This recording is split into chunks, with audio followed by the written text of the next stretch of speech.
आप सभी को प्रणाम। जय श्री राम। मैं हूँ ललन ठाकुर बिगन नेपाल से। आज के इस वीडियो में हम लोग सीखेंगे, समझेंगे, पढ़ेंगे इनकम स्टेटमेंट है। Income statement multi step in income statement के बारे में हम लोग सीखेंगे, जो प्रिंसिपल ऑफ अकाउंटिंग ग्रेड 11 में से लिया गया है। पेज नंबर है 416 है, उसी में से लिया गया है। तो ये न्यूमेरिकल प्रॉब्लम क्वेश्चन नंबर, क्योंकि हम लोग आज सोल्यूशन करेंगे।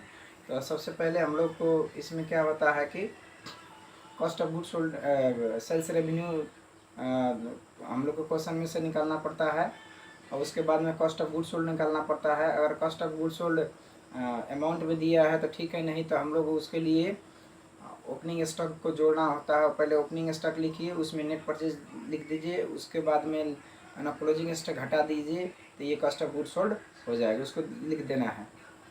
उसके बाद में सेल्स रेवेन्यू में से कॉस्ट ऑफ गुड सोल्ड अगर हम लोग हटाएंगे तो हम लोग ग्रॉस प्रॉफिट हो जाएगा।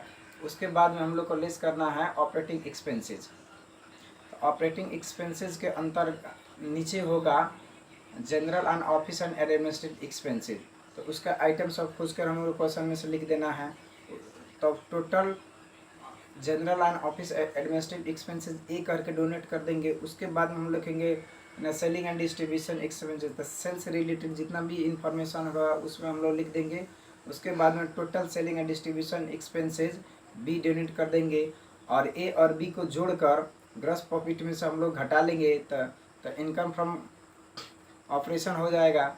उसके बाद में हम लोग अगर गेन ऑन सेल और फिक्स एसिस्ट है तो उसको जोड़ देना है, नहीं है तो लॉस ऑन सेल और फिक्स एसिस्ट है उसको घटा देना है। तो उसके बाद में हो जाएगा नेट प्रॉफिट। नेट प्रॉफिट ने बिफोर टैक्स एंड इंटरेस्ट होगा। उसके बाद में हम लोग को इंटरेस्ट हम लोग को घटा लेना है, तो लेस इंटरेस्ट हम लोग घटाएंगे तो नेट प्रॉफिट बिफोर टैक्स होगा। उसके बाद में हम लोग जब टैक्स घटा लेंगे तो नेट प्रॉफिट आफ्टर टैक्स हो जाएगा, आफ्टर टैक्स एंड इंटरेस्ट हो जाएगा। यही current year for the year हो जाएगा। ठीक है, हम लोग क्वेश्चन में सबसे पहले हम लोग इन्फॉर्मेशन देकर समझ लेते हैं, उसके बाद सॉल्यूशन करने का प्रयास करेंगे। ठीक है, ये प्रिंसिपल ऑफ अकाउंटिंग ग्रेड 11 है, इसी में से लिया गया है।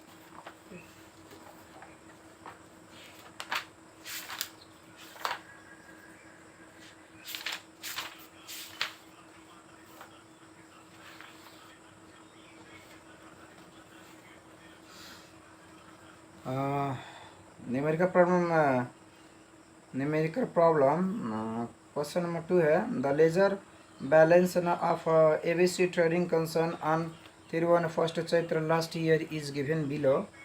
कैपिटल दिया है, ये बैलेंस शीट का आइटम है ना। कैसेट बैंक के सी साइड में जाएगा बैलेंस शीट के, डेटर्स है बैलेंस शीट के सी साइड में जाएगा एडवर्टाइजिंग एक्सपेंसेज है, ये सेलिंग एंड डिस्ट्रीब्यूशन एक्सपेंसेज में जाएगा। प्लांट एंड इक्विपमेंट है, फिक्स एसेट है, तो ये बैलेंस शीट के सी साइड का आइटम है। क्रेडिटर्स है, बैलेंस शीट के लाइबिलिटीज साइड का आइटम है। करेंट लाइबिलिटीज है। सेल्स रेवेन्यू है, सेल्स रेवेन्यू दे दिया गया है 1,50,000 रुपया। तो इसको हम लोग इनकम स्टेटमेंट में हम लोग दिखा देंगे। उसके बाद वारंट एक्सपेंसेस है, ये ऑपरेटिंग एक्सपेंसेस अंतर्गत पड़ेगा।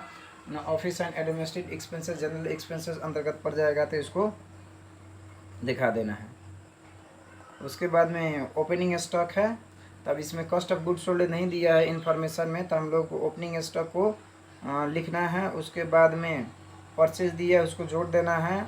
और क्लोजिंग स्टॉक एडिशनल इन्फॉर्मेशन में दिया है सी नंबर में, क्लोजिंग स्टॉक 16,000, उसको घटाकर हम लोग को नेट हम लोग को दिखा देना है कॉस्ट ऑफ गुड सोल्ड। उसके बाद में सेल्स रेवेन्यू में कॉस्ट ऑफ गुड सोल्ड घट जाएगा तो ग्रॉस प्रॉफिट हो जाएगा।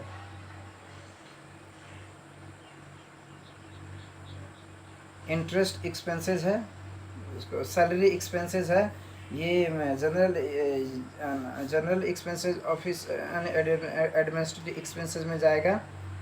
लोन है, लोन को हम लोग को इन्फॉर्मेशन नहीं दिखना है। ठीक है, अब एडिशनल इन्फॉर्मेशन में है ए नंबर में depreciation and plant and equipment, इसको भी हम लोग ऑफिस एंड एडमिनिस्ट्रेटिव एक्सपेंसेस में 6,000 रुपये लिख देंगे। आउटस्टैंडिंग सैलरी है, अब देखिए सैलरी जो है यहाँ 35,000 है, तो आउटस्टैंडिंग सैलरी को जोड़कर हमको हम लोग को दिखा देना है। ठीक है, अब ये इंफॉर्मेशन के बाद में हम लोग को सेलिंग एंड डिस्ट्रीब्यूशन एक्सपेंसेस आएगा। तो selling and distribution advertising expenses है, उसको हम लोग को घटा लेना, जोड़ लेना है। सेलिंग एंड डिस्ट्रीब्यूशन में हम लोग को दिखा देना है। और अब general and administrative expenses salary distribution को दोनों को जोड़कर ग्रॉस प्रॉफिट में से घटाकर हम लोग net income from gross profit हम लोग निकाल लेंगे। ठीक है, अब यहाँ एक प्रोविजन फॉर डाउटफुल डेप्ट है, इसको भी ऑफिस एंड एडमिनिस्ट्रेटिव एक्सपेंसेस में हम लोग रख देंगे। ठीक है, अब फॉर्मेट के हिसाब से हम लोग रिकॉर्ड में पूछा गया है मल्टी स्टेप इनकम स्टेटमेंट हम लोग निकालना है।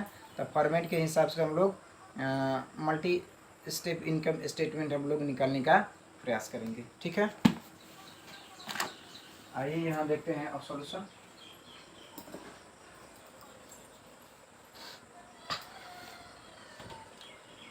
ये न्यूमेरिकल प्रॉब्लम क्वेश्चन नंबर 2 के सॉल्यूशन है।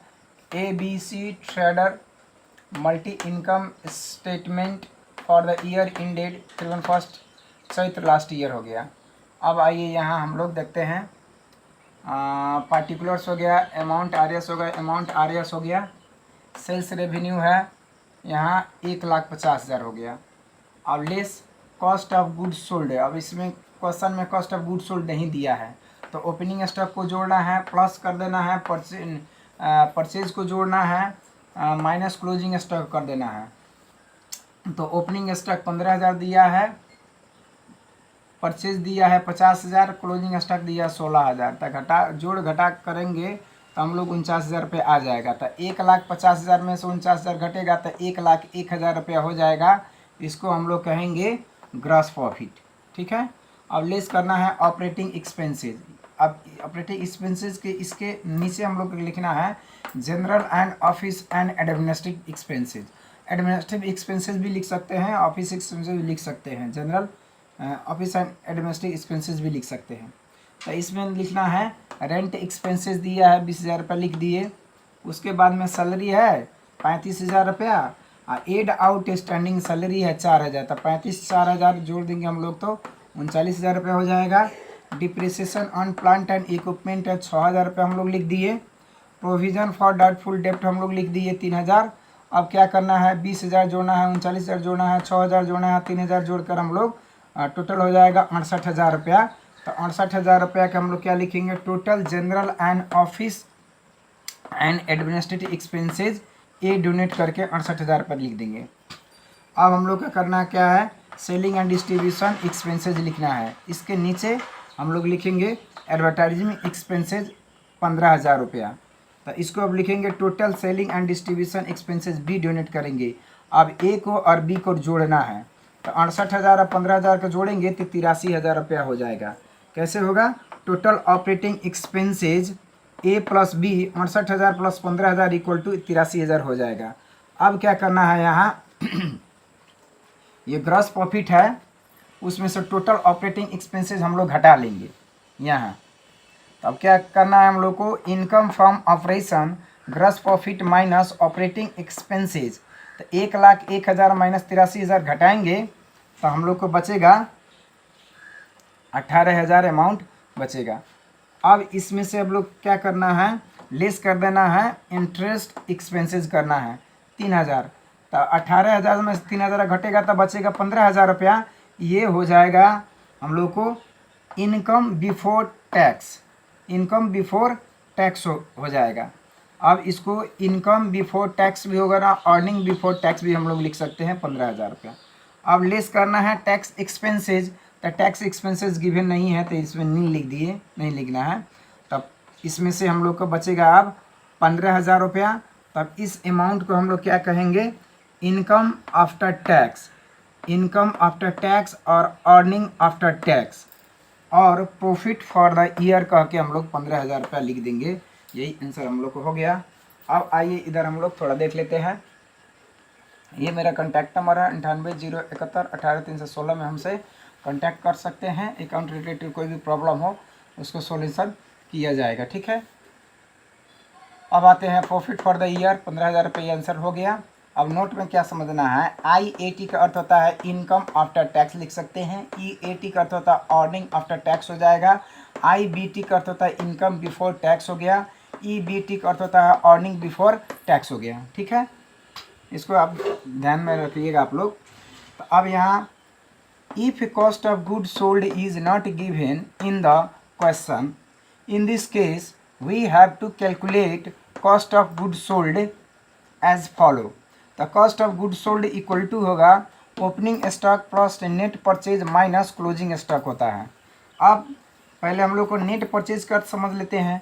Total cost of purchases of goods and services plus freight charges minus purchase return and allowances and usually less cash discount taken. अब इतना information जोड़ने घटाने के बाद में हम लोग को नेट परचेज निकल जाएगा। उसके बाद में हम लोग को समझना है opening stock. The stock of goods are remaining unsold at the end of the last year became the opening stock of current year. इसको हम लोग ओपनिंग स्टॉक कहते हैं। जो लास्ट ईयर में बचा हुआ जो सामान है, स्टॉक है, वो करेंट ईयर के लिए, वर्तमान साल के लिए ओपनिंग स्टॉक हो जाता है। और ये क्लोजिंग स्टॉक हो गया। द स्टॉक ऑफ गुड्स ने remaining unsold at the end of the year is known as closing stock और क्लोजिंग इन्वेंट्री। वर्ष के अंत में जो बचा हुआ चीज़ है, गुड्स है, उसको हम लोग क्लोजिंग स्टॉक कहेंगे। ठीक है, तो इस तरीक़ा से इस वीडियो में इतना ही। फिर मिलेंगे दूसरे वीडियो में, तब तक के लिए पढ़ते रहिए, खुश रहिए। अगर वीडियो अच्छा लगे तो लाइक कर सकते हैं, शेयर कर सकते हैं, चैनल को सब्सक्राइब कर सकते हैं, बेल आइकन दबाना ना भूलें ताकि कोई भी वीडियो अपलोड हो तो सबसे पहले आपके पास पहुँचे। वीडियो देखने के लिए आप सभी को बहुत बहुत धन्यवाद। तब तक के लिए जय नेपाल।